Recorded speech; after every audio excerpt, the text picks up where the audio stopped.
Por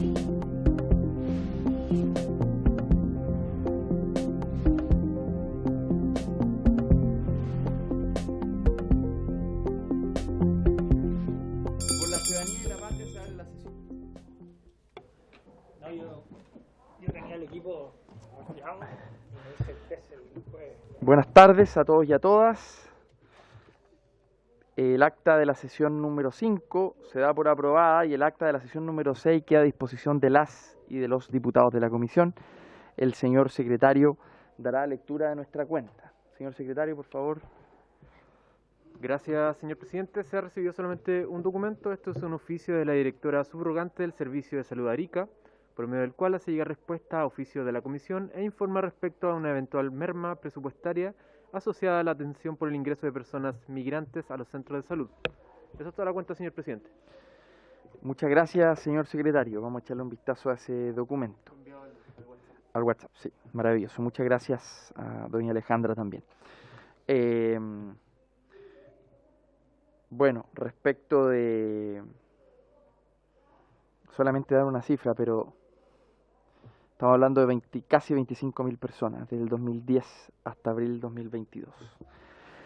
Bien, la sesión de hoy tiene por objeto recibir en audiencia a la señora Margarit Veloso Ortega, a quien le podemos dar la bienvenida ya, secretario. Perfecto. Vamos a esperar que... Junto a don Fernando Camiroaga, también que lo va a acompañar. Perfecto. Vamos a esperar que conecten su audio para poder saludarlos. Ahí está. Bien, bienvenido. Esta sesión tiene por objeto recibir en audiencia, como decíamos, a la señora Margarit Veloso Ortega, presidenta de Corp Aysén, a fin de realizar una evaluación en conjunto de los instrumentos de fomentos que tiene la región de Aysén. Lo acompaña también el señor Camiroaga.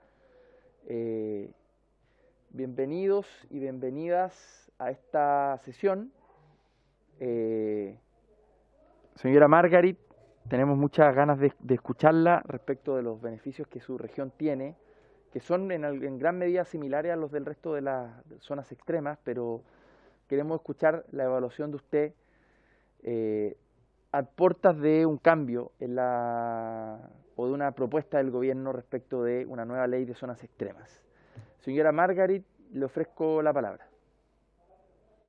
Bueno, muy buenas tardes, un saludo muy especial desde aquí, desde la Patagonia, donde hacemos patria los que vivimos en esta región. Un saludo muy especial para ustedes y agradecerles por la posibilidad que nos brindan de poder exponer cuáles son las necesidades que tenemos acá. Y bueno, dejaré con ustedes a nuestro gerente técnico. Él va a hacer la presentación para que ustedes sepan quiénes somos, a quiénes representamos, y de ahí vamos a analizar las medidas que tiene, que están hoy día dentro del plan de las zonas extremas para la región nuestra. Entonces, dejo con ustedes ahora a don Fernando Camiroaga, que es el que le va a hacer la presentación. Bien, muchas gracias, don Fernando. Tiene la palabra. Buenas tardes, presidente. Buenas tardes, diputado. Un especial saludo allá a nuestra diputada, que nos está representando muchos cariños desde el sur. Voy a compartir una presentación que tenemos hecha, que aborda distintos temas. Ustedes me confirman si es que se ve o no se ve. La vemos, pero ahí está. Si le puede poner pantalla completa. Ahí está, maravilloso. Perfecto. Ya, para empezar, primero presentar a la corporación. Esta es una corporación que fue creada con un objetivo de contribuir al desarrollo productivo sustentable en la región y proporcionar acciones de mejoramiento de la competitividad de manera transversal y multisectorial, a través de la coordinación, articulación y generar las condiciones necesarias para lograr un alto nivel de asociatividad entre actores públicos, privados y academia.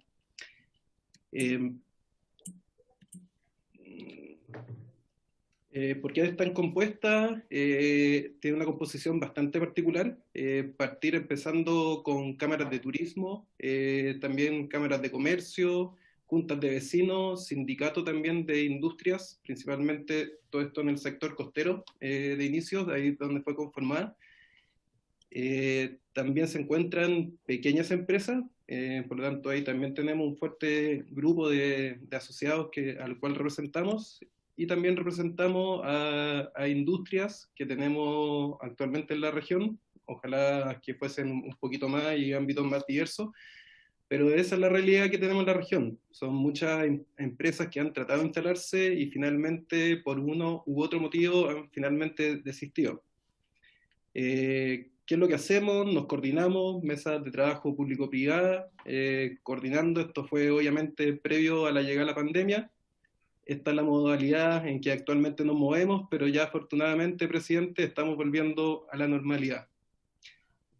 Para poner un ejemplo, queríamos representar un caso real de cómo la labor que hace la corporación llega a frutos concretos.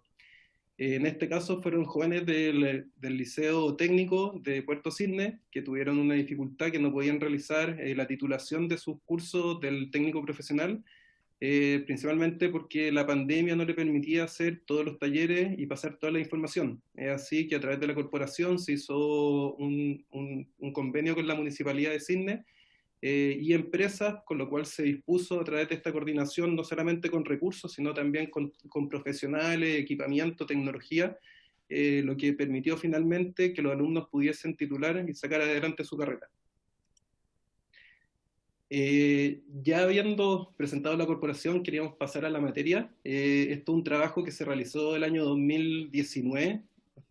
Fueron varios meses que tuvimos la mesa mesa económica, en cual habían distintos agentes, algunos públicos y también otras organizaciones gremiales, cámaras de turismo y cámaras productivas, en fin, del resto de la región, no solamente la corporación, que nosotros representamos el sector litoral, y ampliándonos, tratando de tener un alcance regional. Por lo tanto, los datos e información que se presenta, hay alguna que tiene un grado de fase o retraso, no son datos que están actualizados. Para poder acceder a mucha de la información fue necesario, a través de transparencia, solicitarlo no solamente al Servicio de Impuestos Internos, sino también a Tesorería, Aduana, en fin, otras instituciones también. Entonces era un trabajo que fue de largo aliento, pero sin duda, a través suyo, presidente, y a través de esa comisión, sería muy interesante poder actualizar los datos, que con la pandemia probablemente no ha cambiado mucho el panorama, no ha sido mucha la inversión que se ha llevado a cabo, a lo menos acá en la región de Aysén, en proyectos de gran escala. ¿Qué es lo que se identificó como diagnóstico general? Primero, somos una región que cubrimos un territorio muy vasto, un 14,3% del territorio insular, continental e insular de Chile. Según el censo del 2017, hay solamente 0,9 habitantes por kilómetro cuadrado. Eso hace que tengamos una dispersión muy grande, lo que supone ciertos desafíos que probablemente son de un análisis que no es para lo que nos convoca hoy. ¿Ya? Tenemos un desafío que uno de nuestros malos enemigos para todo el tema que es contratación es el mismo sector público. La actividad pública en la región de Aysén es muy importante. Siempre se habla de un guarismo de un 80-20, un 80% del sector público versus un 20% del sector privado. Eso ya sea tanto para inversión como para también empleabilidad. ¿Ya? Y desafortunadamente, afortunadamente para los funcionarios, ellos gozan de una asignación de zona extrema de un 180% de asignación, por lo que lo hablábamos actualmente con gente que está en la industria, poder igualar esas asignaciones de zona es muy difícil. Prácticamente no se puede alcanzar, sobre todo dada que es una industria que tiene que pelear con muchas dificultades, desde temas logísticos, costos, etc. También existe una baja disponibilidad de mano de obra calificada. Hace muy poco recién se abrió en la región, la Universidad de Aysén. Allá tenemos un gran paso avanzado. Sin embargo, actualmente sigue siendo una brecha bastante grande. Y acá me puedo meter en algo que puede ser, no es lo más elegante, pero existe una predominancia de la cultura del subsidio.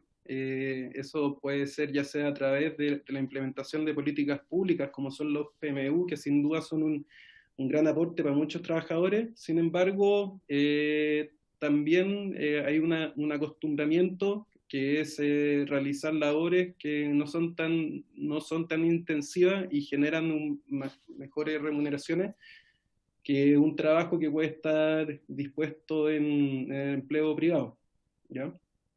Y además eso también genera un desincentivo a la formalización. Por lo tanto, también hay un incentivo perverso, entre comillas, en donde la gente que cuando uno sale como empresa privada a buscarlo, generalmente se escucha uno, como la frase que dicen, oye, pero hagamos esto por afuera, o hagámoslo más tipo, entre comillas, como una changuita. Entonces eso no solamente expone la precariedad del trabajador, sino también supone una serie de dificultades para el empleador y también para contabilizar todos esos gastos de recursos humanos que finalmente no se pueden llevar a contabilidad. Y finalmente tenemos un gran desafío, un gran problema logístico. Usted sabrá, presidente, y también el resto de la comisión, que sobre la fracturación que tiene la geografía de Chile hasta Puerto Montt, región de los lagos, y luego ya suponen una serie de barcazas, que eso encarece mucho todo lo que es logística, y adicionalmente, donde somos una región que producimos poco, el modelo de negocio de los transportistas se tiene que pagar con una sola carrera. O sea, vienen cargados desde la zona norte y después se devuelven vacíos. Entonces eso también genera ahí una dificultad también para los transportistas de poder tener tarifas más competitivas.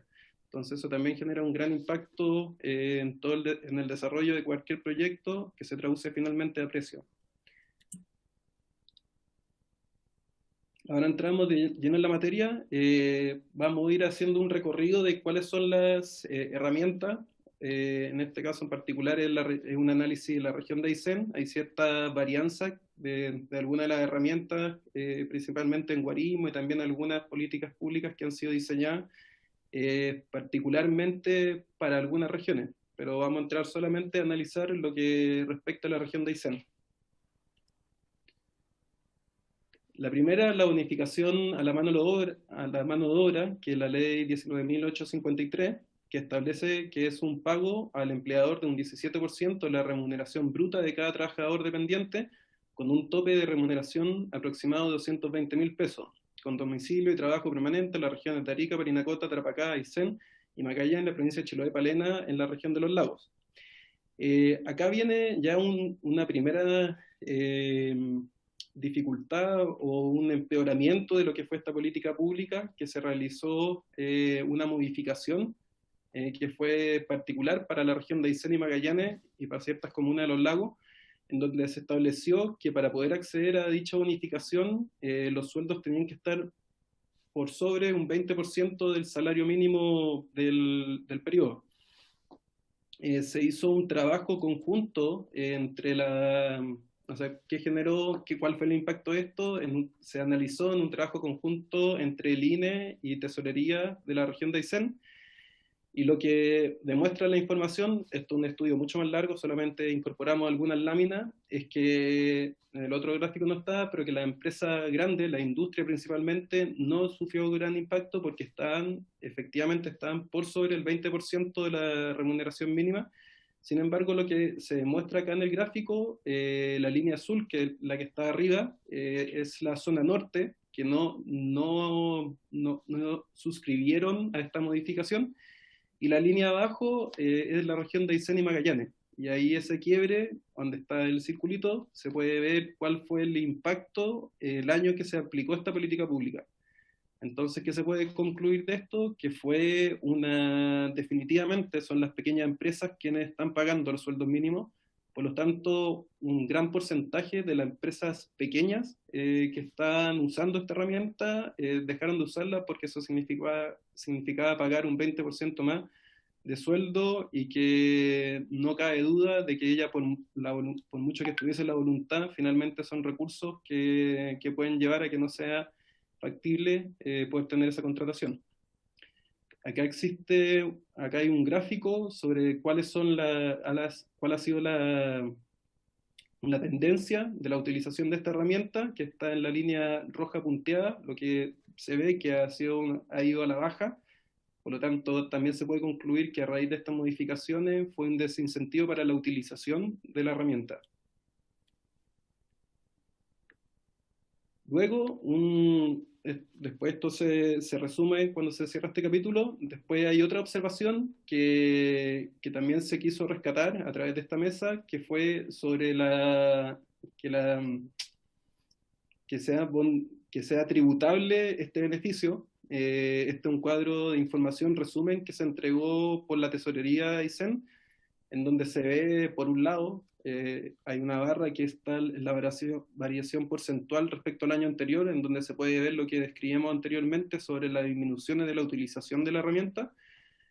Sin embargo, vemos por otro lado que existe, en las dos columnas finales, existe un monto bonificado y un monto bonificado neto, y que existe una gran diferencia. Entonces sale la duda si es que se implementa una política pública que sea en beneficio y en incentivo para la contratación de mano de obra, porque esta tiene que ser tributable. Finalmente no recae ese beneficio en la empresa y vuelve al Estado. Y finalmente, ya nos vamos netamente a lo que es la ley. Hubo una limitación de lo que es el tope imponible de los sueldos, que se definió que no podía exceder los 182.000 pesos del sueldo mínimo, que era para el año 2011. Por lo tanto, todos los sueldos que puedan ser mejor, llámese sueldo de plana mayor o sueldo de capacidad que tenga mayor capital humano, está por sobre el sueldo mínimo. Entonces eso también no es un beneficio a la hora de tener que contratar mejor mano de obra, que es justamente lo contrario que queremos impulsar en la región. En la región necesitamos traer gente que está capacitada, que tenga tecnología, que en el fondo se genera ahí un círculo virtuoso de traer conocimiento a la región.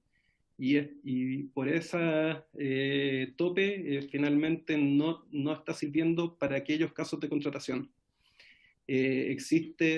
Sí existe un reajuste, pero va indexado al IPC, pero actualmente, y ya lo estamos viendo con la aprobación del nuevo salario mínimo, de que no existe una relación entre el sueldo mínimo y IPC, sino que la relación para ir reajustando esta bonificación debiese sin duda ser el salario mínimo actualizado al año. Y ahí está el resumen de los 3 puntos: eliminar las modificaciones sobre los requerimientos de sueldo mínimo, eliminar tributación sobre el beneficio y la modificación de los topes imponibles según los sueldos mínimos actualizados.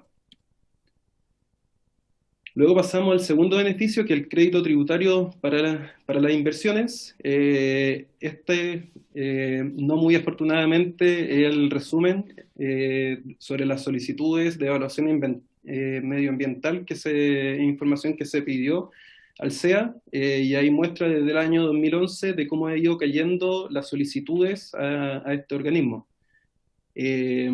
Obviamente han existido otro tipo de inversiones más pequeñas, pero esto creemos que es un buen reflejo de lo que ha ido sucediendo y cómo ha ido decreciendo la inversión de grandes proyectos en la región.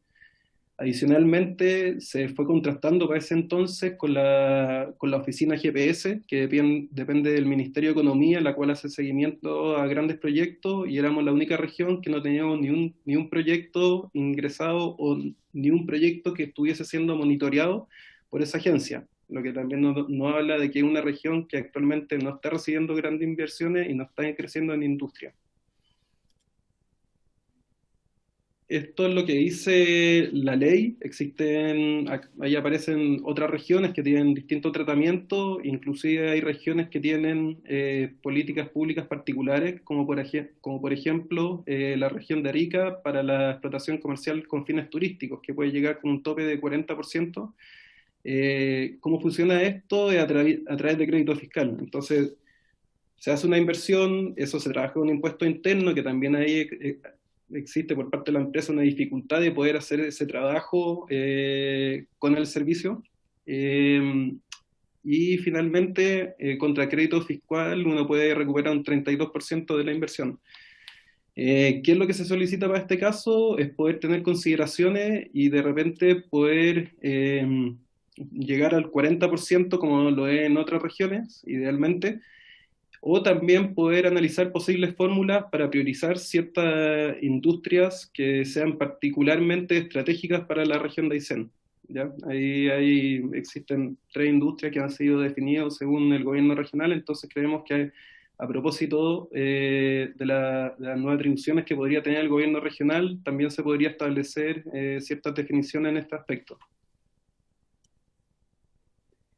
Y luego vamos al artículo 38 del decreto ley 3529, más conocido como el DFL15. El DFL15 es una bonificación sobre las compras que llega a un 20% de inversiones productivas para pequeños y medianos inversionistas, eh, que, que es una bonificación que es concursable, ¿ya? Eso creemos que, claro, si bien finalmente funciona como lo puede ser una herramienta Cercotec o un Corfo, ni siquiera, porque estas dos, Corfo, Cercotec, uno puede formular un proyecto y si es adjudicado, uno realiza la inversión ya teniendo la certeza de que va a tener la bonificación. En este caso se hace la inversión y posterior a ello se hace la presentación del proyecto y luego uno se lo adjudica o no. Entonces, al momento de tomar la decisión de invertir, uno no tiene ningún tipo de certeza si es que va a tener el 20%, por lo tanto tampoco es un incentivo para la toma de decisiones, sino que funciona como un premio una vez ya hecha la inversión. Acá se presenta un cuadro con algunos datos.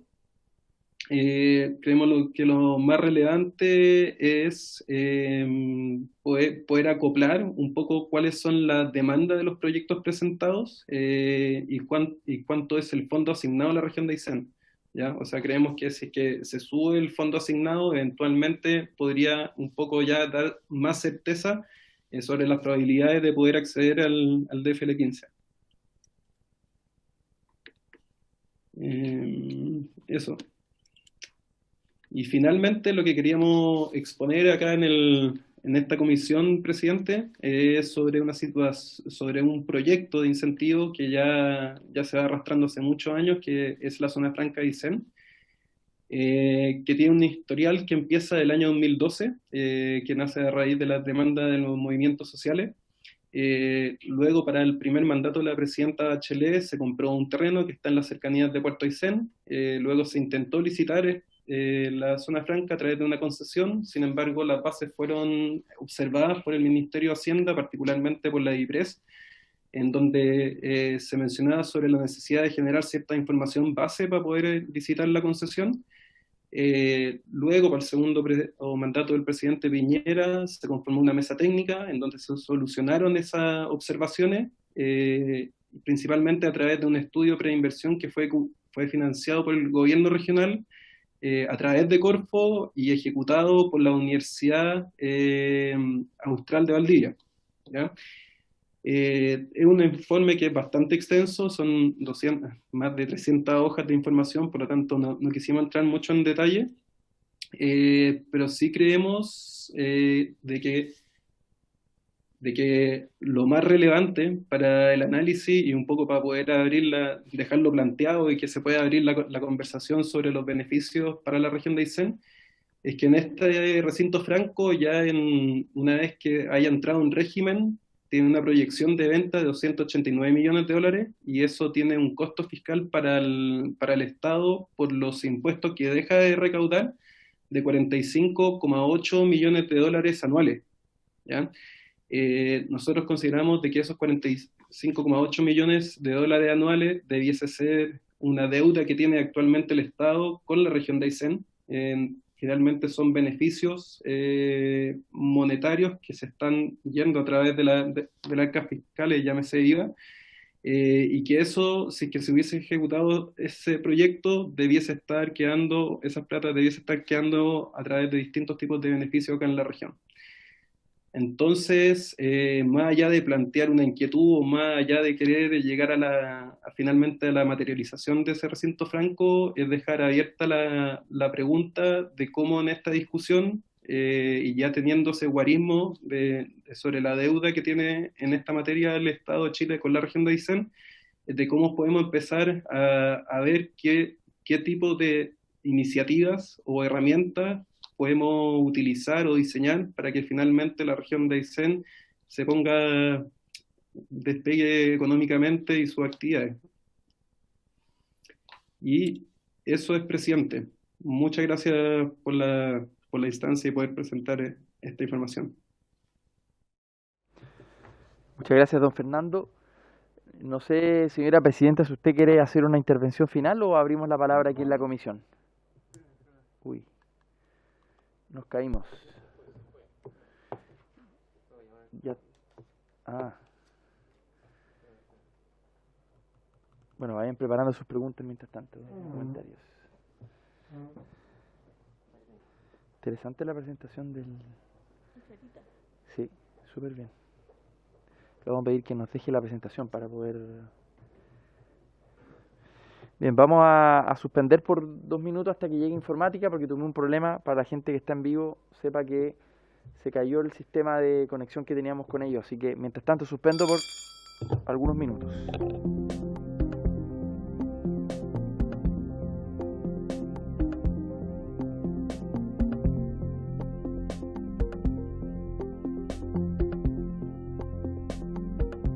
Si es que ella quiere hacer un comentario adicional a la presentación, o vamos con las preguntas primero.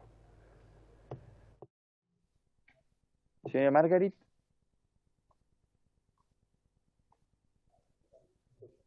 No, no se escucha. Escucha, señora Margarit, no sé si está conversando ella, si nos está diciendo algo. ¿No?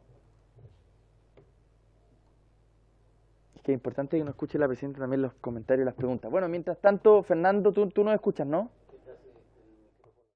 Sí, Fernando nos escucha. Yo solo haré un par de comentarios. No puede hablar. Ah, no puede hablar, dice. Ahí sí, presidente. Ahí. Sí, Fernando, hola. Ya. Que está bloqueada la posibilidad, los micrófonos. Ahora recién se activó la posibilidad de activarlo. Ya. Me escribía la presidenta que ya se le cayó la conexión, así que agradeciese en su nombre y también enviase ahí un gran saludo a la comisión. Súper. Fernando, te hacemos los comentarios y preguntas a ti entonces, ¿no? Primero pedirte que si tú la presentación nos la puedes hacer llegar de tal manera de que la subamos a la web y que los diputados y diputadas tengamos acceso a ella. Parece que está bastante clara. Yo solo no lo alcancé a ver en la presentación que pasó rápidamente respecto del número de empresas beneficiadas, porque aparecían los totales, ¿no?, de las bonificaciones, pero no aparecía de cuántas empresas estamos hablando, ni tampoco cuál es el tamaño de cada una de esas empresas. Es decir, porque lo que podría pasar, y eso es clave que lo tengamos en evidencia cuando discutamos la nueva ley de zona extrema, que sea un pequeño puñado de empresas, por ejemplo, grandes empresas, las que reciben la bonificación y en cambio haya un gap respecto de las pymes, que no están recibiendo. O lo contrario, que nos demos cuenta de que más bien estas bonificaciones son utilizadas más bien por pequeñas empresas y no así por las grandes. O sea, son empresarios locales y sus trabajadores los que se están viendo beneficiados y no estamos siendo capaces de apalancar inversión de afuera, por ejemplo. Entonces, eso es clave para nosotros, Fernando, tener en el diagnóstico de cuál es la realidad de ustedes. No sé si después nos pueden agregar esa información, que me dio la impresión no estaba en la presentación. Me puedo equivocar, pero... Sí, presidente. Lo primero, podemos hacer llegar la presentación. Tengo el correo de la secretaria, así que lo puedo hacer a través de ella. Así que le parece. Y efectivamente no está el número de empresas, pero puedo revisar para actualizar la tabla si es que lo llegase a tener en algún otro instrumento o información suelta por ahí. Y lo que dice usted es efectivo. Nos pasó hace un par de años de que hubieron un par de grandes empresas que se llevaron ahí un buen monto. Creemos que esta debiese ser una herramienta que debiese ir más a la pequeña empresa. Y lo que nos preocupa también que hubo un par de casos de empresas que fueron beneficiarias y que finalmente fueron para faenas que no tuvieron inicio. O sea, por uno u otro motivo, entonces eso significó que quedó de cierta forma inutilizado una parte importante, puede haber sido cerca del 15% a través de un solo proyecto, y ese proyecto no dio a luz. Entonces creemos que también debe haber algún tipo de regulación a ese respecto. Bien. Es muy buen punto. De todas maneras, le propongo a la comisión que le hagamos llegar, le solicitemos esta información al Ministerio de Hacienda respecto de número de empresas beneficiadas con el DFL 15, con la bonificación a la mano de obra, bonificación a la inversión, y el número de empresas y el tamaño de estas empresas, porque nos podemos encontrar con que haya una concentración del beneficio, o que haya en cambio una concentración en grandes, me refiero, o en pequeños. Pero también ahí uno se pregunta, nosotros en el caso de Arica también nos gustaría que llegaran grandes empresas, por ejemplo, y que pudieran ser beneficiadas de esto. No. Hay que hacer las dos cosas. Hay que beneficiar a los empresarios locales y también y traer inversión de afuera también, ¿no? Entonces, si les parece, tomamos el acuerdo. Diputado Borges, no, sí, claro, respecto de todas las regiones con este tipo de beneficios. Con Paela, claro. También lo tienen, claro, por supuesto. No, para poder comparar, porque ¿cómo vamos a tener un diagnóstico si es que no tenemos claridad de en qué se está utilizando el beneficio, ¿no? Eso era importante. Bueno, ofrezco la palabra, diputada Rafael, por favor. Luego el diputado Mattison. Gracias, presidente. Bueno, primero que todo agradecer, Fernando, por tu exposición muy clara. Y bueno, son instrumentos, presidente, que han estado hace mucho tiempo ya instalados en la región de Aysén, y claramente el 889 hoy día no está haciendo un beneficio que nos signifique algún impacto en la región de Aysén. Creo que ahí hay un instrumento que es necesario hacerle algunas modificaciones ya propuestas por Fernando para justamente poder hacer que este sea un real beneficio para la región de Aysén. Y claramente el DFL 15, presidente, es el instrumento que más se utiliza en la región de Aysén, y justamente por lo que usted señala, porque nosotros no tenemos industria, nosotros tenemos pequeñas empresas que son las que hacen uso de este beneficio y que sin duda ha sido un importante aporte para ellas. Y como señalaba Fernando, efectivamente en algún momento postuló una empresa grande y se llevó todo el monto, dejó a todos los pequeños sin recursos, y sin embargo esta empresa no ejecutó la obra. El problema está en que, claro, en el secreto a voces era que no iba a funcionar, que era una empresa media extraña, pero lamentablemente Corfo no puede no entregar esos recursos con esa justificación, claramente. Sí. Entonces tiene que entregarlo, si cumple con todos los requisitos tiene que entregarlo. Pero, ¿y después pero ahí, defensa del Estado? Ahí va mi pregunta, Fernando. Yo tengo entendido que a raíz de eso los requisitos para el DFL 15 se modificaron, orientados casi a las pequeñas empresas.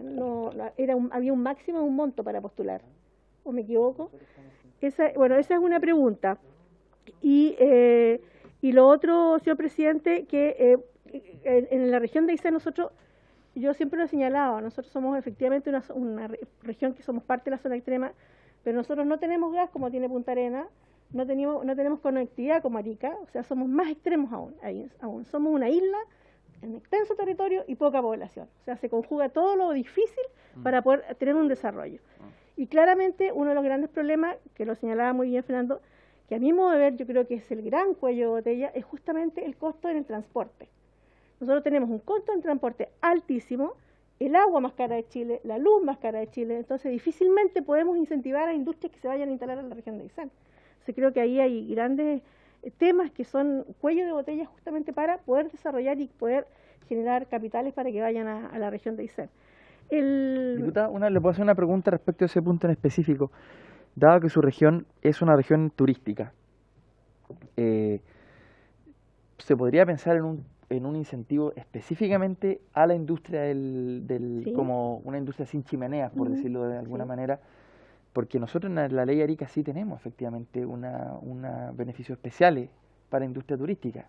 Quizá habría que pensar en el caso de ustedes, no una manufactura, sino que pensar en esto, en el turismo, que lo tienen a la mano y que es una bonita región. Y es parte además de la estrategia de desarrollo regional. O sea, sin duda que yo creo que es fundamental eso para poder dejar de decir y señalar de que el futuro de Aysén está en el turismo, porque esa es la frase histórica y que no ha cambiado, que sigue siendo el futuro. Entonces creo que ahí tenemos que tener algún instrumento de incentivo para que se instalen empresas de turismo para el desarrollo de una de las ventajas comparativas más grandes e importantes que tenemos en la región de Aysén.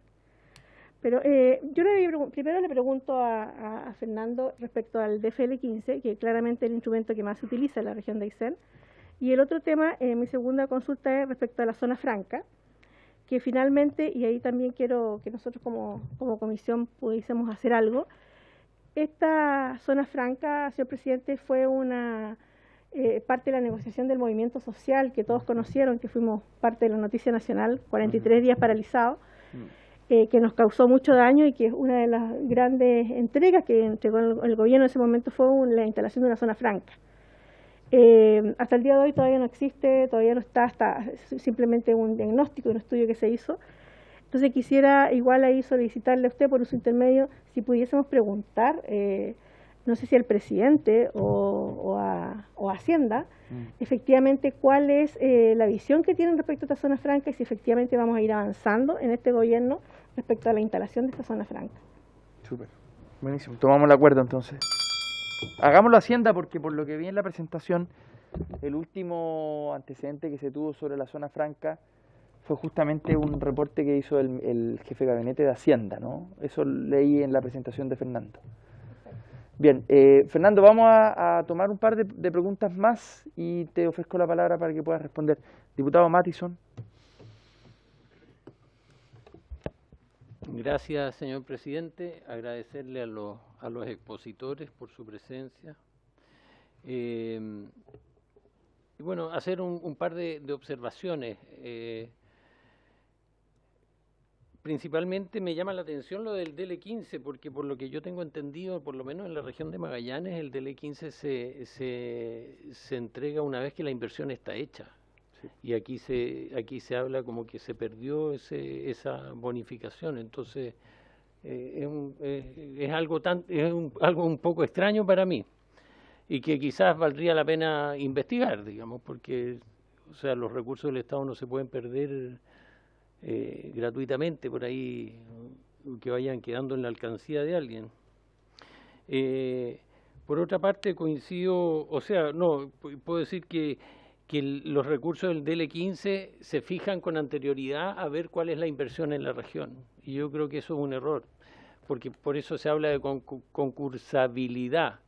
Y al final no termina siendo un real incentivo, porque de repente una pequeña o mediana empresa invierte pero no sabe si va a tener el retorno, ¿no es cierto? Y eso valdría la pena evaluarlo dentro del estudio que se hace previo a la inversión para poder considerarlo. Entonces yo creo que debiera verse primero cuál es la demanda y después fijar el monto del DL15.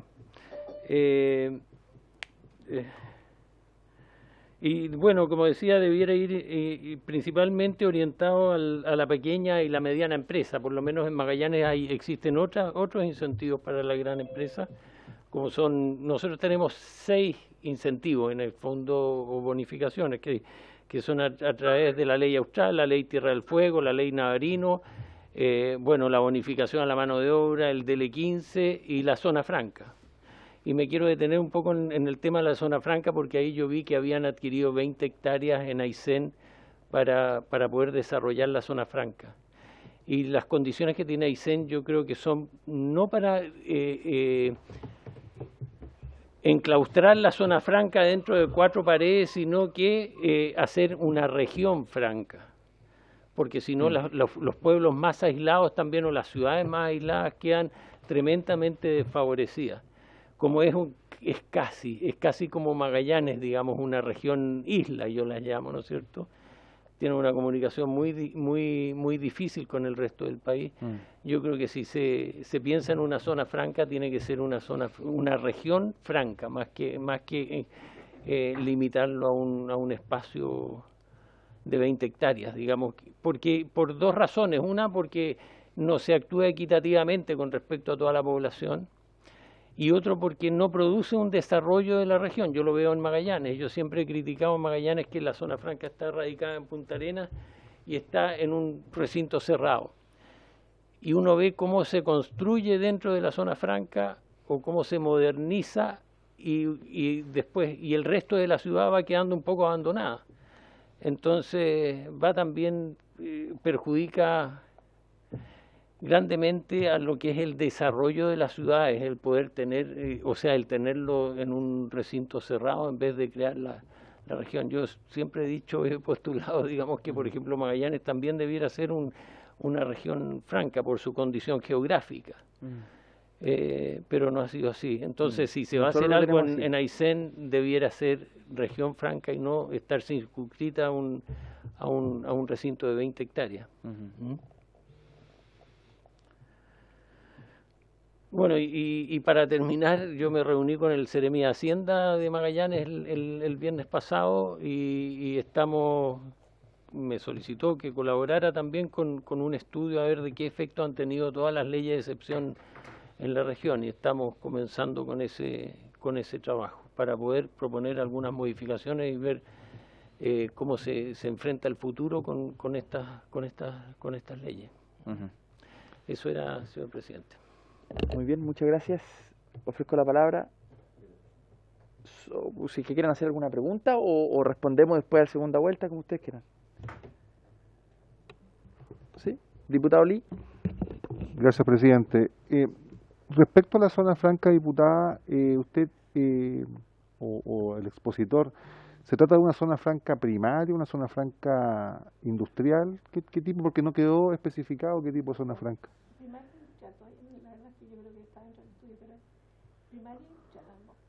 Las dos. Ya. No, yo solamente quería hacer como una observación, tomando en cuenta que podemos compartir experiencias, que la zona franca industrial en Arica, no sé qué opinarán los colegas parlamentarios, pero el impacto que nosotros esperábamos no sucedió. Por lo tanto, también hay que ver eso con cierta mesura y con cierta distancia.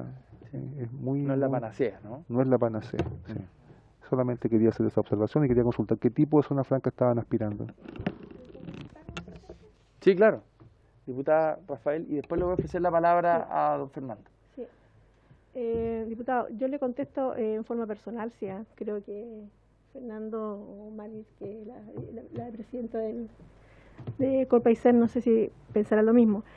Yo lamento que frente a la negociación de un movimiento social hayamos terminado con una propuesta de zona franca, porque la solicitud que tenía el movimiento social, la pedida más grande era la rebaja en el combustible. Entonces, cuando se presenta esta solicitud, se ofrece una zona franca y finalmente lo que menos va a tener es una rebaja en el combustible, porque tendrías que ir a comprar combustible a este sitio cerrado, que más encima va a estar instalado entre Aysén y Chacabuco, no en la capital regional. Entonces, no tiene mucho sentido. Solo en algún momento el asesor de Hacienda explicaba que pudiese ser interesante, porque yo, si usted me pregunta, yo creo que es difícil que sea beneficioso para la región una zona franca en donde tenemos tan poca población y más encima alejada de la población principal, que es Coyhaique. O sea, podrías hacer un paseo un fin de semana, pero no vas a ir a diario. Y hoy día además se demuestra. Yo he estado en la zona franca de Magallanes y creo que ahora ha estado un poco mejor, ha estado más impulsivo, ha habido un desarrollo más grande, pero yo en algún momento fui y estaba muy de capa caída. Justamente porque los impuestos, los aranceles cada vez se han ido reduciendo, entonces no tiene mucho sentido. Pero si se le diese a esta zona franca una especialidad, pero muy puntual, nosotros somos los productores más importantes de salmonicultura en Chile. El 50% de la producción se hace en las regiones. Entonces, si a lo mejor le diéramos una orientación industrial, le diéramos una orientación industrial a la industria de pesca y agricultura, y pudiésemos a lo mejor ahí tener lo más especial en tecnología, de tal modo que de Arica sepan que si falta algo, está en la zona franca de Puerto Aysén, podría ser.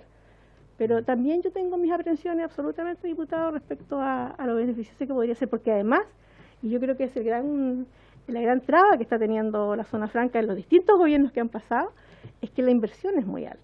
Entonces, no sé si se atreverán a hacer una inversión tan alta para que finalmente sea a lo mejor algo que no va a funcionar y que a lo mejor el gobierno regional tenga que entrar a poner recursos constantemente. Lo digo absolutamente de forma personal, porque no sé si representará a Corpexen, entonces es lo que yo pienso. Súper. Y estoy de acuerdo con usted. Don Fernando, le ofrezco la palabra.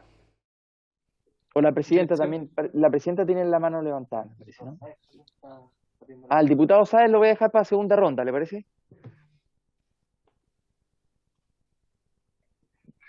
¿Me escuchan ahora? Porque Sí, delante súper bien. estaba desconectado el teléfono, o sea, el micrófono.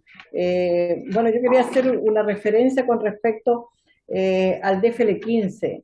En realidad, cuando hablaba uno de ustedes con respecto a cómo el Estado había perdido esa inversión, eso se hizo en la ciudad de Tortel, donde por ser zonas extremas, estar más alejados de la capital regional, tiene mucho más puntaje cuando se invierte allí. Y ese se invirtió sobre el proyecto que se iba a realizar.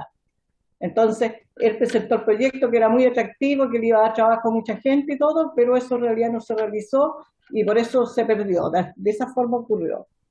Con respecto al 889, ¿cierto?, donde el Estado bonifica a las empresas sobre el 17%, ¿ya? La empresa después tiene que tributar por el 27%, por lo tanto, no tiene ningún incentivo, ¿ya? O sea, si me va a dar el 17 y yo tengo que pagar el 27, no tiene sentido, ¿ya? Por eso mismo que ha ido bajando de acuerdo a la encuesta, o sea, al PowerPoint que presentó Fernando, por eso es que no hay ningún incentivo para la región.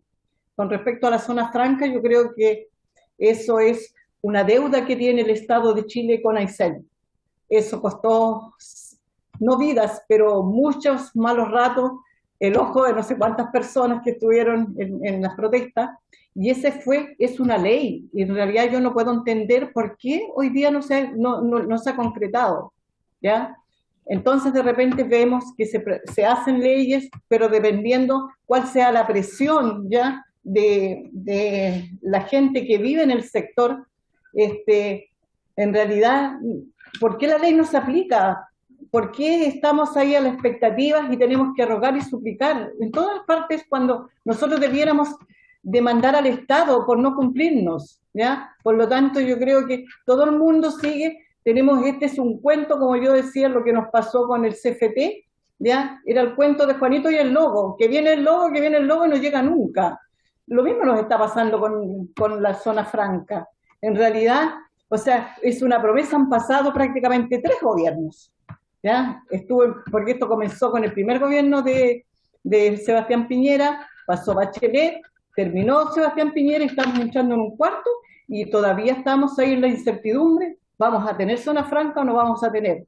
También reconozco lo que dice nuestra diputada de la región, ¿ya?, de que realmente no es un gran incentivo, pero sí va a ser, nosotros somos tan pocos y cualquier cosa que nos den es mejor a que no nos den nada.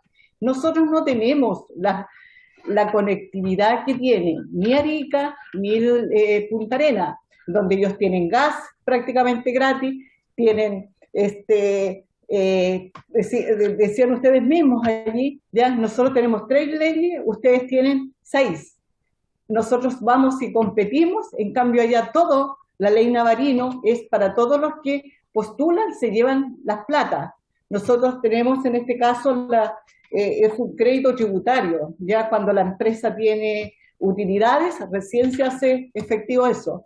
Ahora, han pasado tantos años desde que estas leyes se han promulgado y no hemos logrado ya de que la industria pueda subir ya de ese 20% que invierte. Sigue el Estado haciendo lo mismo, entonces yo creo que en realidad hay que hacer un estudio más acabado y ver, porque yo, de acuerdo a lo que ha pasado, yo creo que en realidad no hemos logrado incentivar que la empresa privada se vuelva a conectar con nosotros acá.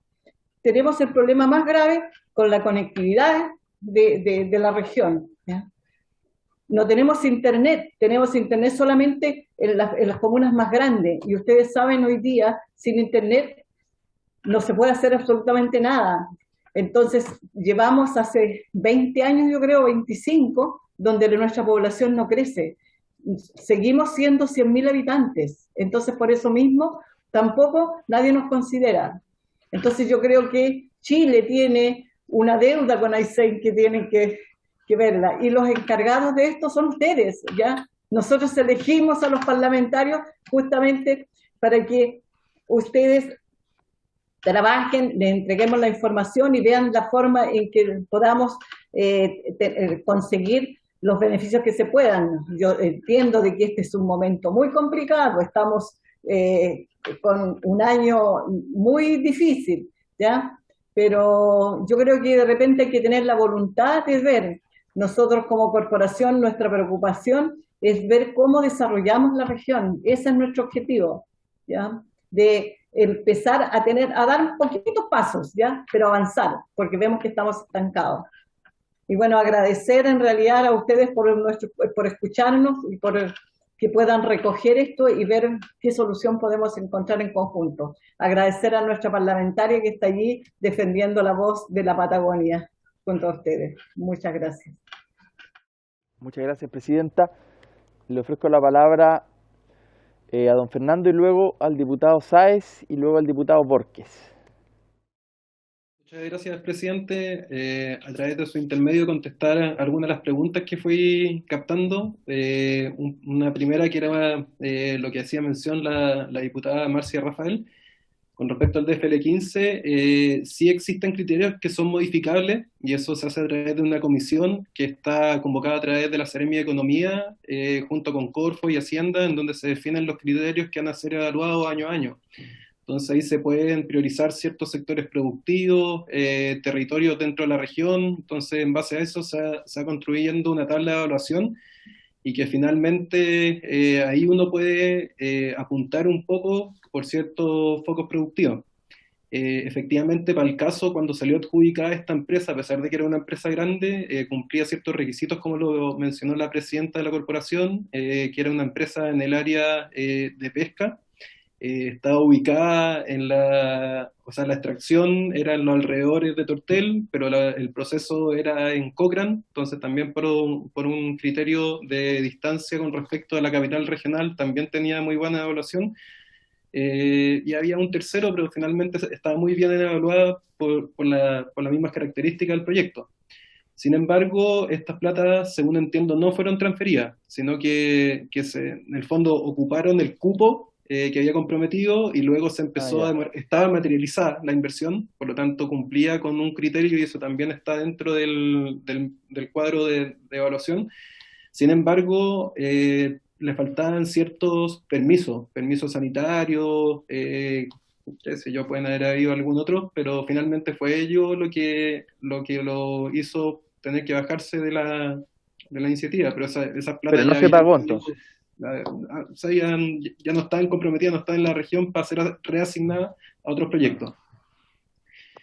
Con respecto a la zona franca, en lo que quedó fue la comisión, que finalmente se hizo un estudio de preinversión, y eso arrojó los resultados. Ahí existe todo un prospecto de inversión de lo que sería, de las ventas proyectadas y eso. Pero también el estudio se hizo como un poco, no sé si la palabra es la sombra, pero el Ministerio de Hacienda, a través de la DIPRES, encomendó al Banco Mundial realizar un estudio sobre la política pública de la zona franca en Chile, en donde hacía el Banco Mundial un análisis de cuál es el impacto que está generado, y también cómo se comparan con respecto a otras zonas francas alrededor del mundo, que lo que dice la literatura y lo que hace referencia en ese informe, de que actualmente son muchos los lugares del mundo que se están realizando zonas económicas especiales, esa es la denominación que utilizan, en donde el beneficio tributario no es la única impulsor que existe en esta zona económica, sino que existen también otro tipo de beneficios, que eso va a cambiar según la zona económica que se termine. Hay temas que pueden ser desde facilidad en temas tecnológicos, inversión pública en infraestructura en temas particulares para facilitar el desarrollo de actividades. En fin, ahí existen distintas fórmulas que están resumidas en este informe. Por otro lado, la Subdere también sacó un informe con respecto a la zona franca y cuál es su impacto en los lugares en donde se han instalado, y Subdere hace mención de que más allá del tema económico sí genera ciertos impactos positivos en otro ámbito. ¿Ya? Eso también ahí puede estar disponible, un estudio que fue realizado aproximadamente el año 2018-2019. Entonces, con lo que yo me quedo con respecto a este estudio que se hizo para la región de Aysén es haber llegado a esa estimación. Creo que es relevante tener en consideración, y eventualmente ante el anuncio que ha hecho el presidente sobre la revisión de las políticas públicas para las regiones, yo creo que puede ser una buena instancia para rediscutir, pero teniendo en consideración esa deuda, como lo mencionaba antes, esa deuda que tiene el Estado con la región de Aysén. Y con respecto a lo que dice la ley de esa zona franca, sería una zona franca mixta, que sería tanto industrial como comercial. Bien. Bien, muchas gracias, Fernando. Una sola aclaración. Por lo que entendí, entonces nunca se hicieron las transferencias a esa empresa, ¿no? Respecto a la primera pregunta, ¿no? No podría dar garantía de ello, pero hasta donde tengo conocimiento no se hizo. Ya. No, okay. Eso Y tampoco se reasignaron, Porto, perdieron el cupo. Mm. Ok. Bien, diputado Sáez. Muchas gracias, presidente. Quisiera aportar con una muy breve reflexión después de la exposición a la que hemos tenido lugar. Yo diría que la deuda que tiene el Estado no es únicamente con la región de Aysén, es en general con las regiones y en particular con las zonas extremas de nuestro país. Y yo estoy muy de acuerdo con lo que señalaba, y es para que vean la transversalidad de esta comisión, con lo que señalaba el diputado Mattison, respecto a que no podemos reducir la zona franca básicamente a un mall, a una superficie pequeña, donde uno va a comprar determinados productos, porque finalmente el decreto de fuerza de ley al que se hace referencia responde a una época muy distinta, donde la discusión sobre el desarrollo regional está muy en pañales. Pensemos que la división geográfica de nuestro país obedece a consideraciones geomilitares mayormente y a una doctrina de seguridad. Y por lo tanto, evidentemente, los instrumentos que existen no dan cuenta de los problemas de desarrollo, de rezago, y de hacerse cargo de, por ejemplo, lo decía la diputada también, el desarrollo de la industria acuícola, por ejemplo, en la región de Aysén, no tiene un correlato con los instrumentos de inversión y de planificación que tiene el Estado. Por otro lado, cuando hacemos alusión, y qué bueno que se haga, al tema del poblamiento y del estancamiento demográfico que vive la región de Aysén, que también afecta a la provincia de Palena, por ejemplo, evidentemente aquí, y yo invito también a que la comisión nos saquemos los dogmatismos digamos, que a veces nos nublan. El Estado debe planificar ciertas cuestiones, como por ejemplo el comportamiento demográfico que tenemos en el país. No puede ser que tengamos mega urbes de más de 8 millones de habitantes que se transforman en invivibles, y que por otro lado tengamos territorios completos muy, muy vastos en cuanto a extensión y superficie, con una población bajísima. Entonces, si el Estado no genera condiciones básicas de habitabilidad, de empleo, de instrumentos de inversión, es muy difícil que la empresa privada llegue posteriormente a desarrollar proyectos de largo aliento. Fíjese que yo creo que incluso nosotros podríamos barajar opciones como eliminar impuestos en regiones como la de Aysén, pero no en un territorio, no en una ciudad en específico, en el territorio completo, por supuesto, no para siempre. Es como, pensémoslo como la ley de cuotas que funciona en la política. La ley de cuotas aspira a que la participación de las mujeres o de los géneros subrepresentados vaya equiparando la cancha, para que en algún momento no vamos a necesitar ley de cuotas. Va a estar simplemente.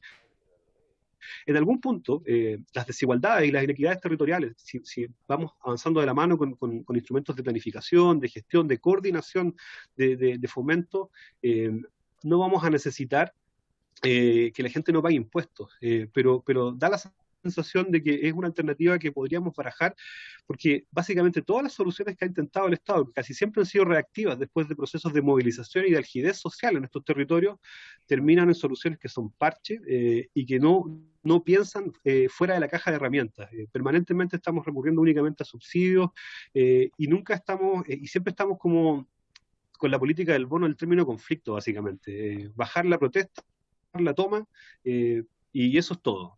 Pero ¿qué pasa después? Esa pregunta queda dando vuelta y tenemos estudios que están ahí por años y años, y proyectos que se presentan y que no avanzan.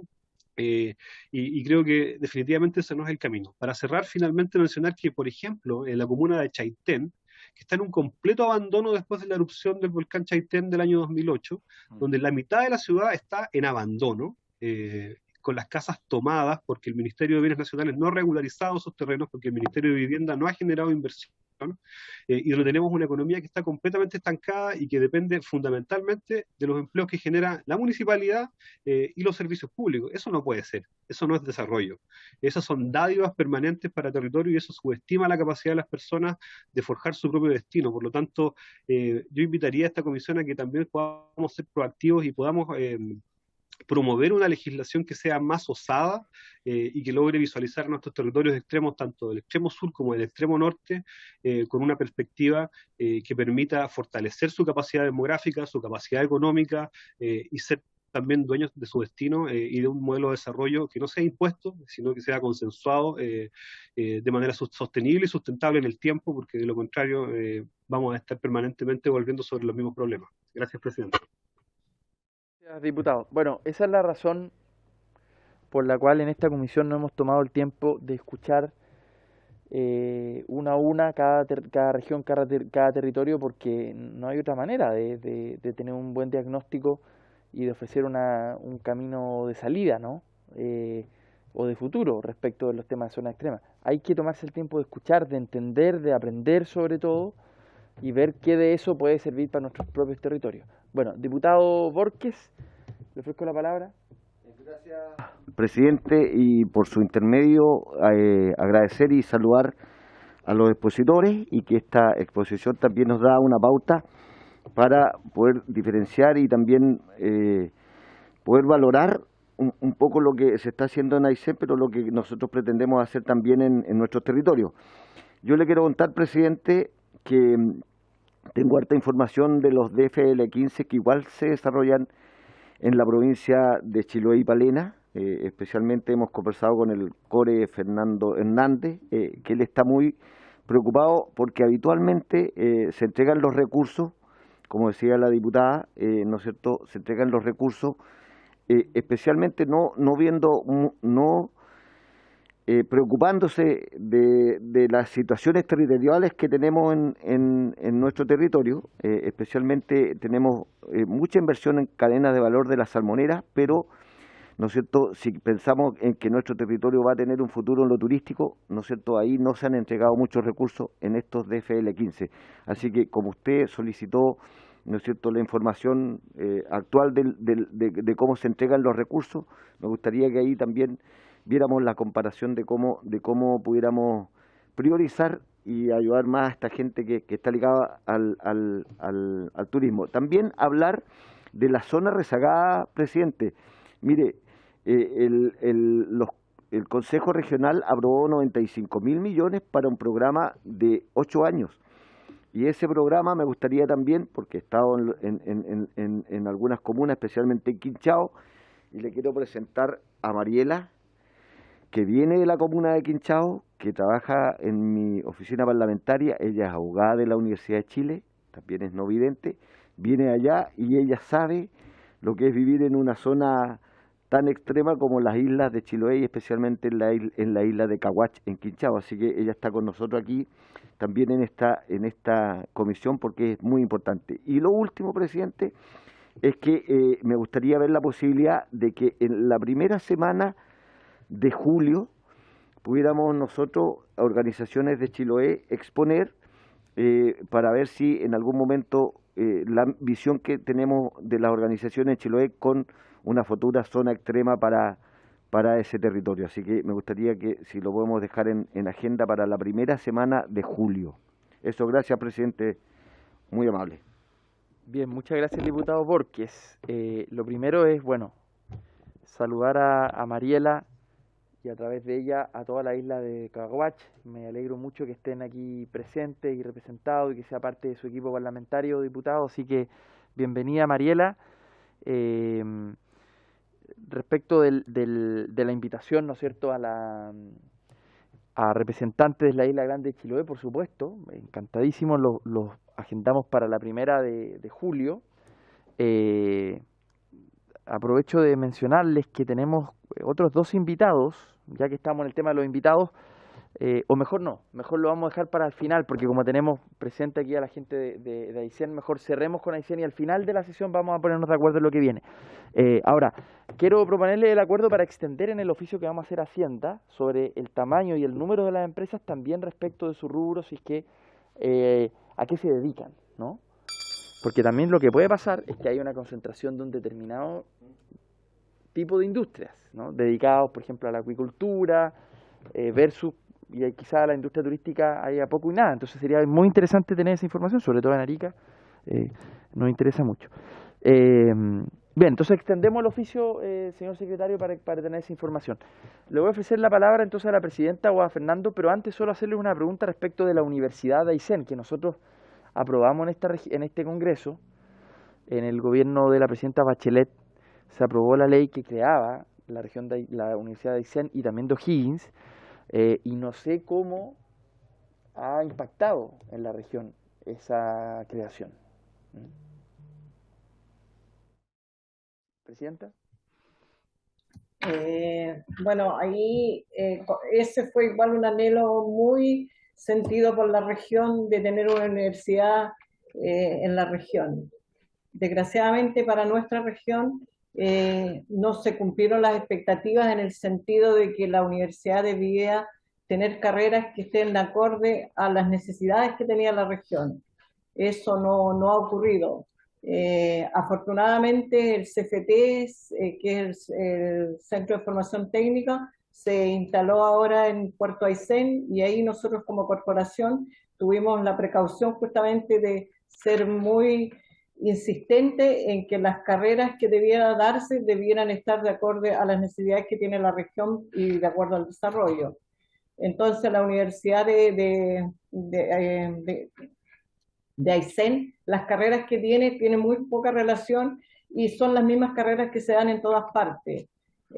Además, en Coyhaique se concentra prácticamente hay varias universidades, no solamente está la Universidad de Aysén, está la Australia, está la Universidad de Magallanes, la Universidad,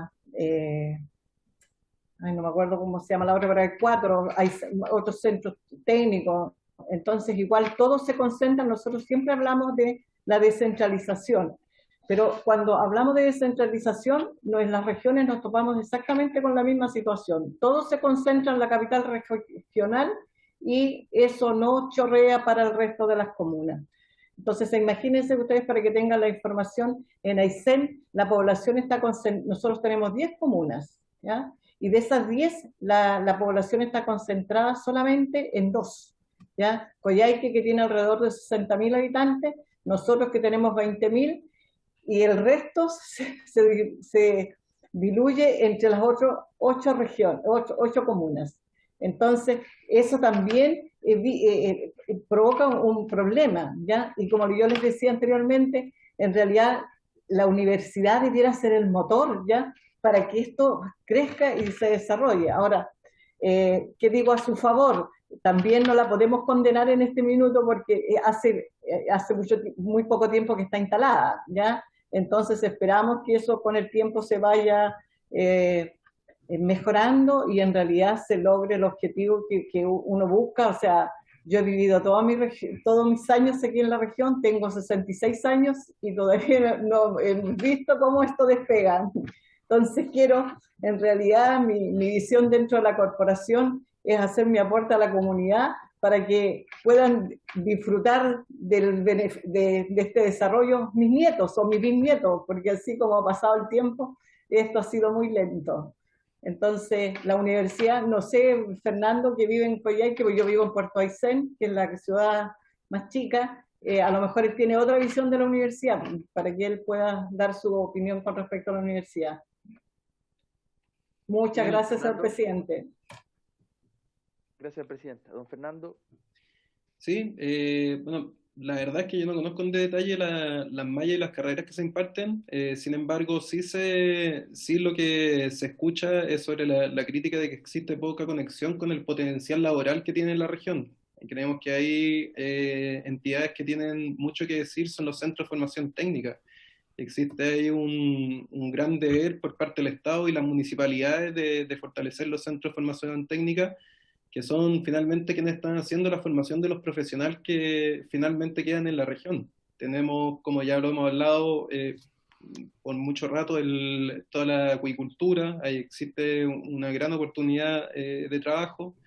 Tenemos la ganadería, probablemente de las mejores de la región, en donde el ganado todavía crece en pie y come directo de la empastada y toma agua de los de hielo de los glaciares. Sin embargo, para que ese ganado llegue finalmente a su producto final, tienen que tomarse un camión que lo lleve a Osorno y toda la machucada que tiene en el camino, la deshidratación y el estrés del animal, finalmente un producto que era joya termina llegando como derrotero.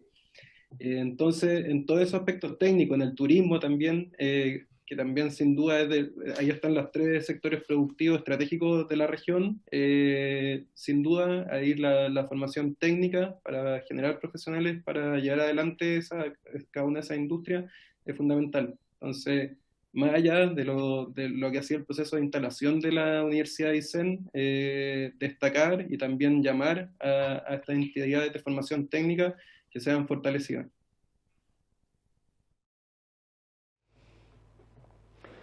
Bueno, siendo las 20:32, ofrezco la última palabra, comentarios finales. Bueno, agradecemos entonces a la presidenta de la Corporación Aysén, Corp Aysén, doña Margit Veloso Ortega, y también a don Fernando Camiroaga por estar con nosotros hoy en esta sesión. Muchas gracias por su presentación. Les voy a pedir si a don Fernando si nos puede enviar la copia de la presentación para tenerla. Y en paralelo, nosotros, don Germán, cuando tengamos su respuesta del oficio de Hacienda, se lo vamos a enviar a ellos también para que tengan información precisa de qué tipo de empresa, a qué rubro se dedican, son chicas, grandes, en fin. Bien, respecto de las próximas, bueno, los despedimos, muchas gracias por estar con nosotros y los liberamos también. Un saludo, muchas gracias.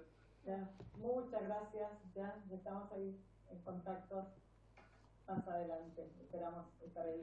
De todas maneras, los vamos a volver a invitar cuando estemos discutiendo la ley de zonas extremas, la nueva ley de zonas extremas que pronto se viene. Muy gentiles. Esto es solamente una ronda preparativa, así que ya se viene. Bien, muchas gracias, presidenta. Muchas gracias. Que tengan una buena tarde ustedes. Bueno, respecto de lo que viene, a ver, tenemos tres solicitudes distintas. Por una parte, discutíamos con la diputada Morales, Javiera Morales, que una persona que tiene bastante conocimiento respecto de la situación de Magallanes en particular es Cristian García, que fue seremi de Hacienda. Yo lo conocí también en el marco de esta comisión cuando fuimos a Magallanes. Fue seremi de Hacienda de Bachelet 2, si no me equivoco, Bachelet 2. Y entonces es un buen nombre para poder invitarlo a una próxima sesión. En paralelo, yo quiero invitar a Fernando Cabral, es un economista ariqueño que trabaja académico de la Universidad de Tarapacá respecto a la misma situación para que explique y evalúe los instrumentos en Arica. Y tenemos también la solicitud del diputado Borges sobre, ahí en particular, diputado, ¿a quién quiere invitar usted? Perdón, presidente. Sí. Por su intermedio, mire, se hizo una mesa donde están las organizaciones de la salud primaria, ¿ya?, donde están los asistentes de la educación de toda la provincia, también están el colegio de profesores, entonces ellos están armando una exposición y que queremos nosotros ver la posibilidad de que esa primera semana, ¿no es cierto?, pudiéramos poner con datos algunas realidades que tenemos especialmente en Chiloé con los distintos entes. Entonces, esa sería la presentación, porque muchas veces nosotros vamos a querer aquí como diputados yo representar que quiero tener zona extrema, pero tenemos que también llevarla a la realidad de los datos duros. Me parece. Entonces vamos a hacer la invitación que usted nos dé el contacto en específico. Vamos a invitar a estas 3 personas. Siempre está abierto, ustedes pueden recomendarnos nombres, lo que ustedes quieran. Entonces Fernando Cabrales de Arica, Cristian García de Magallanes y la mesa social, no sé cómo se llamará, Mesa Zona Extremas de Chiloé. Y bueno, ¿cuál será el orden de exposición? Depende de sus disponibilidades, ¿no? Porque algunos podrán en alguna fecha y en otras no podrán, en fin. Entonces ahí coordinamos con la Secretaría. Bien, entonces hemos quedado de acuerdo en esas 3 futuras invitaciones para terminar una primera ronda de presentaciones, porque aquí lo que estamos haciendo es que cada una de las regiones presente una realidad, una evaluación, que nosotros tengamos esos antecedentes como comisión antes de la discusión con el Ejecutivo respecto de la nueva ley de zona extrema, que tengamos ya una base, un panorama, porque cada uno de nosotros sabemos respecto a nuestros territorios, pero hay que entender del resto, la ley es para toda la zona extrema. Bien, diputado Lee. Señor presidente, yo quisiera hacer mención a 2 cosas importantes. Primero, que cuando solicitemos información, también luego recibida, hiciéramos un análisis de las respuestas que nos llegan. En este sentido, entiendo que está recepcionada recientemente la respuesta de la directora subrogante del Servicio de Salud Arica, sí, dimos cuenta hoy día, sí, en relación al tema que se solicitó por el uso de los servicios de salud primarios por parte de los migrantes que no están per cápita, ¿verdad? Per cápita en salud significa que el Ministerio de Salud entrega una vez la parte de la atención se devuelve al consultorio. Resulta, presidente, que no sé si usted alcanzó a ver parte de la respuesta, pero se está hablando de alrededor de 1.000 millones de pesos, una cifra superior a los 1.000 millones de pesos al año. Es muy importante para la atención primaria, por lo menos lo es. Estamos hablando de que un 40% de los migrantes que reciben atención no están registrados en el servicio de salud y por lo tanto ese servicio de salud no está recibiendo ese importe. A mí me parece de la mayor gravedad este hecho y recuerdo que esto nació en razón a las declaraciones que nos hizo el alcalde de Colchane, pero nos encendió las alertas y yo creo que esto necesariamente tiene que tener una reacción a partir de esta comisión para oficiar al Ministerio de Salud una solución, porque esto ya viene de larga data. Y el segundo punto, señor presidente, tiene que ver con una solicitud, una invitación que se le hizo a la DIPRES, que creo que fue una de las primeras solicitudes que se hizo en ocasión de la presentación del gobernador de Arica, en relación a que el señor gobernador se excusó de una auditoría que venimos esperando 3 años, en que la DIPRES no le autorizó el presupuesto y ha culpado explícitamente en todos los medios de comunicación posible que ha sido la DIPRES la responsable de no hacer esa auditoría externa. Yo quisiera de verdad tener la posibilidad de escuchar una presentación de la DIPRES en ese sentido. Me resulta de la mayor gravedad que el Estado de Chile haya puesto a los consejeros regionales la posibilidad de hacer auditorías externas y que habiendo esta sido solicitada formalmente y en forma mayoritaria en el Consejo Regional de Arica, a más de 3 años de solicitada formalmente, se presente esta excusa.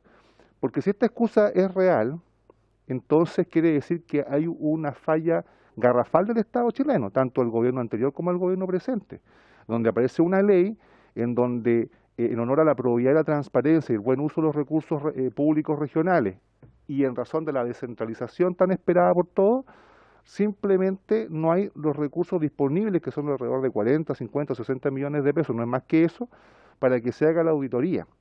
En la cuenta pública de hace algunos días del mismo gobernador de Arica, él señala que los consejeros regionales prácticamente van a donar sus viáticos. Esto no lo estoy inventando yo, lo han hecho presente también en los medios de comunicación. Entonces, me parece de verdad sumamente grave llegar a esta situación de que si es cierto que los consejeros regionales de una región van a donar parte de sus viáticos para hacer una auditoría externa, yo no sé si en realidad esto será una broma, pero de verdad me parece muy grave. Es decir, es cierto, estamos nosotros acá preparándonos el camino para discutir una nueva ley de zonas extremas. Sabemos que es una fuerte inyección de dinero. La ley de zonas extremas en Arica implicó, el plan PET, implicó $1.000 millones en dinero, algo así como el equivalente a 25 años de presupuestos regionales anuales. Y si no somos capaces de tener la posibilidad de una auditoría externa para poder visualizar la forma y el uso, el destino de 40.000 millones, entonces a mí me parece que de verdad tenemos otras prioridades. Si queremos realmente enriquecer a nuestras regiones en relación a que el escaso presupuesto que tenemos sea bien utilizado, a mí me parece que esta comisión no puede dejar pasar por alto el hecho que en una región, una de las primeras que se solicitó la auditoría externa, esta todavía sea motivo prácticamente de mofa, porque aquí yo de verdad no puedo entender que un gobernador regional elegido ya casi un año, en forma democrática, por el pueblo, no haya sido capaz de llevar adelante algo que ha sido muy anhelado. Y a usted le consta, el tema de la auditoría externa es anhelado por una parte importante de la población de Arica y Parinacota, que reclama por mayor transparencia en la asignación de los recursos públicos regionales. Por lo tanto, yo no sé si la DIPRES no ha respondido a la invitación de esta comisión, y si no la ha respondido, lo que le pido ahora formalmente, señor presidente, es que se insista con la invitación, porque a mí me parece de la mayor gravedad que la máxima autoridad regional se esté justificando o excusando de no hacer la auditoría externa solicitada por ley, a más de 3 años, insisto, por una cuestión de que prácticamente no hay voluntad de la dirección de presupuesto. Muchas gracias. Bien, diputado, efectivamente no hemos tenido respuesta de la dirección de presupuesto. Vamos a insistir para que ellos vengan a dar aquí una explicación de por qué no han permitido esta modificación presupuestaria que habilite, ¿no?, que el gobierno regional financie esta auditoría externa. Así que yo voy a volver a insistir para que estén presentes en esta comisión, para que nos respondan aquí en vivo y podamos hacerle preguntas, además, que no es lo mismo que responder un oficio. Respecto de la situación de la respuesta que nos acaba de llegar del Servicio de Salud de Arica y Parinacota, sobre las personas migrantes, digamos, que regularizadas o no tienen prestaciones de salud. Esto es una denuncia que nosotros hemos realizado desde el año 2019, que significa ha ido aumentando el costo que tiene que pagar finalmente aquí las propias municipalidades. Tienen que hacer aportes significativos. El alcalde de Arica que estuvo con nosotros lo dijo. Tienen que pagar los municipios esas prestaciones y no tienen un retorno del aporte per cápita del Ministerio de Salud. No lo tienen. Entonces los municipios que están en las zonas de frontera de mayor migración tienen que correr con estos gastos. Estamos hablando de muchísima plata. Estamos hablando del 40% de los migrantes atendidos, más de 170.000 prestaciones en los últimos 12 años. O sea, es un número muy preocupante. Nosotros lo venimos denunciando hace rato, porque aquí en esto el Estado central abandona a las zonas extremas y a municipios como Arica, que no somos un municipio rico, una región, una comuna rica, ni mucho menos, y tenemos al final que cubrir esto, porque claro, a nadie se le puede negar la prestación de salud, eso es evidente. Si hay una persona que está con una urgencia médica, no se le puede dejar morir por su condición de su estatus, digamos, de visa dentro del país, ¿no es cierto? No se le puede dejar morir, por lo tanto, se le presta la atención médica, pero esto lo paga finalmente los municipios que no son los municipios más ricos del país por lo demás. Bueno, esta información está disponible en la web, en el chat de la comisión, para que ustedes lo puedan ver y ya la próxima semana podamos reaccionar con mayor con mayor detención. Entonces, si les parece, insistimos de IPRES y vamos a pedir también entonces un pronunciamiento de parte del ministerio. A la ministra le vamos a enviar esta copia. A la ministra de Salud, enviémosle la copia de esta información. Lo más probable es que una ministra que viene recién ingresando no tenga conocimiento del porcentaje altísimo, 40%, que no se reintegra a las regiones. Bien. Si no hubiese otra palabra, siendo las 20:45, por haberse cumplido el objeto de esta sesión, se levanta.